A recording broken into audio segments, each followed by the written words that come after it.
আসসালামু আলাইকুম রহমতুল্লাহ বরকাতুহু।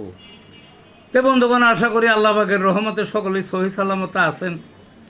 তে কবি গাজী আক্কাস আলী ইউটিউব চ্যানেল এর পক্ষ থেকে আপনাদের সকলের প্রতি রইল একান্ত আন্তরিক শুভেচ্ছা ভালোবাসা। তে বন্ধুগণ, এখন আপনাদের সামনে অত্যন্ত গুরুত্বপূর্ণ একটা বয়ান করবার চেষ্টা করব। বয়ানটার নাম হলো চিকিৎসা বাণিজ্য একটা অপ্রাসঙ্গিক বাণিজ্য। কি? চিকিৎসা বাণিজ্য একটা অপ্রাসঙ্গিক বাণিজ্য। চিকিৎসা, মানব জীবনের চিকিৎসা অত্যন্ত গুরুত্বপূর্ণ একটা বিষয়। আমরা এই আগে ছোটোবেলায় দেখেছি এবং অনেকখানি বয়স পর্যন্ত দেখেছি বাণিজ্য ছিল না। তখন যে এখানে ডাক্তার ছিল না তা না, ভালো ডাক্তারই ছিল।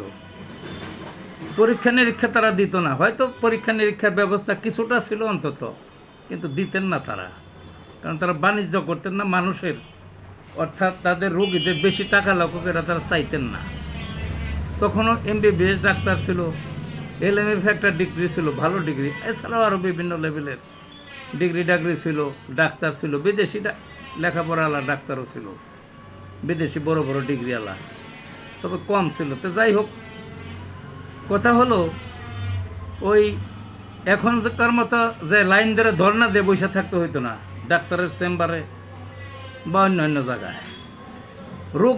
রোগীর পক্ষে থেকে ডাক্তারকে খবর দিলে ডাক্তার নিজেই আসতেন, গ্রামেই হোক শহরেই হোক, বাইসাইকেলে ঘুরে রোগী দেখতেন, সামান্য একটু ভিজিট নিতেন নামে মাত্র, বুঝলেন না, যাতে তার দৈনন্দিন খাওয়া পড়াটা কোনো রকমে চলে। চিকিৎসা যে হইতো না তা না, তারা কিভাবে চিকিৎসা করতেন, তারাও পরীক্ষা নিরীক্ষা করতেন, কিন্তু হাতে নাতে কি চোখের পাতা উল্টাইয়া ভালোভাবে চক্ষুটা পর্যবেক্ষণ করতেন, জিহ্বাটা ভালোভাবে দেখতেন, দাঁত দেখতেন, ঠোঁট দেখতেন, নখ দেখতেন, পালস দেখতেন, অর্থাৎ নাড়ি দেখতেন। এই যে হাতের মধ্যে ওই রগের মধ্যে দিয়ে 2টা আঙ্গুল দিয়ে পালস দেখতেন, কিছু জিনিস জিজ্ঞাসাবাদ করতেন, রোগ নির্ণয় শেষ, প্রেসক্রিপশন করে দিয়ে যেতেন, বা ওষুধ থাকলে ওষুধ দিয়ে যেতেন, ওষুধের দাম কীরকম, তার প্রেসক্রিপশনের কোনো টাকা টোকা লাগতো না, ওই অল্প পয়সা আগে তো বলছে যা দিত তাই নিয়ে যেত, আর সাথে ওষুধ না থাকলে বিকেলে ডিসপেন্সারি খুলতো যে যাইয়েন, নামে মাত্র মূল্য ওষুধ দিয়ে দিত। কোনো বাণিজ্য ছিল না, সৎ মানুষ ছিল তারা। কিন্তু পরবর্তীতে করলো কি, এই যে অন্যান্য যত শিল্প, কলকারখানা, কর্পোরেশন, ব্যবসা বাণিজ্য, ব্যাংক, বিমা প্রতিষ্ঠান, দেখেন না, কোম্পানি চিকিৎসাটাকে ওই পর্যায়ে নিয়ে গেল।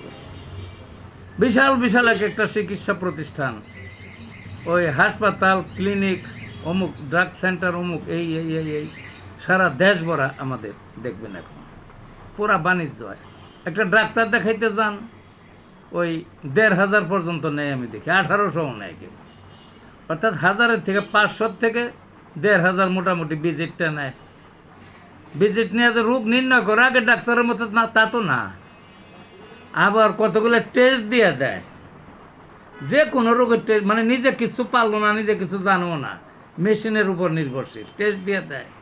টেস্টে কত হাজার টাকা, অনেক হাজার টাকা লাগিয়ে দেয়। ওইখানে আবার তার ভাগ আছে, টেস্ট দিয়ে করবো ভাগ আছে, আর এইখানেও 1000-1500 টাকা পাইল ভিজিট, বুঝলেন না। আবার কয়ে দেয় 1 মাসের মধ্যে আইবেন না, 1 মাসের মধ্যে যদি আসে তাইলে আবার ওই অর্ধেক তার ভিজিট, আর 1 মাস পরে যদি আসে তাহলে পুরা আবার 1500 হইব, তাহলে পুরা বাণিজ্য এইভাবে তো চলেই। আর যেগুলো প্রতিষ্ঠান, আসল বাণিজ্য আসা যাক, যারা প্রতিষ্ঠান করছে, শিল্প, গার্মেন্টস, ফ্যাক্টরি, ইন্ডাস্ট্রি না করে এইগুলা করছে, এর মধ্যে তারা এই সব যত টেস্ট মেস্ট আছে, যত কিছু আছে, সব প্রচুর টাকা, শিল্প কলকারখানারা ছাড়িয়ে গেছে তাদের এই টাকায়। তারা ডাক্তার নিয়োগ দিছে, নার্স নিয়োগ দিছে, এই করছে ওই করছে, দিয়া প্রচুর টাকা শোষণ করে নিল, বুঝলেন না, শোষণ করে নিল। এখন এত টাকা তো আসলে লাগার কথা না, অর্থাৎ এই যে এত পরীক্ষা নিরীক্ষা, এটাই তো মূল। এই পরীক্ষা নিরীক্ষা, ঔষধ দেওয়া, চিকিৎসা করা প্রচুর টাকা। ঔষধের দাম ওই একই ওষুধের দাম অন্য দেশের চেয়ে আমাদের দেশে অনেক বেশি নেয়, বা ওই ওষুধের দাম আরও কম নিতে পারে। সাথে আরও আছে বাণিজ্য, ওই যে যারা ওষুধ বানায় যে সমস্ত প্রতিষ্ঠান, তারাও অতিরিক্ত ছড়া ওষুধের দাম কমিয়ে নিতে, দাম নির্ধারণ করতে পারে, করবে না, ওখানেও বাণিজ্য। তো যা হোক, মূল যে জিনিসটা এই যে তারা চিকিৎসা প্রতিষ্ঠানগুলো করলো বাণিজ্যিক ভিত্তিক, এই যে টেস্ট বিভিন্ন ধরনের, এই টেস্টে তো এত টাকা লাগার কথা না, কারণ টেস্ট যে করে যন্ত্র দেয়া, এগুলো হলো একটা ফর্মালিটি। হয় একটা স্ল্যাব নেয়, একটা ফটো নিল, পেটসাপ বা রক্ত বা পায়খানায় গিয়ে একটু পরীক্ষা করল, এত টাকা লাগবো কেন? এগুলোতে এত টাকা লাগার কথা না, ন্যূনতম টাকা লাগার কথা। ওগুলো বাণিজ্য, কাজে সব কিছুই বাণিজ্য। চিকিৎসা শাস্ত্রটাই বর্তমানে বাণিজ্য। এই দেশের মানুষটা যাবে কোথায়? এই বাণিজ্যিক, এই চিকিৎসা বাণিজ্যওয়ালাদের যাতা করলে বইরা, এমনি রোগী দিনপাত চলে না, তার কী অবস্থাটা? গরিবের তো চিকিৎসা নাই দেশে। 20টা এসে গেছে, বন্ধুগণ ভালো থাকুন।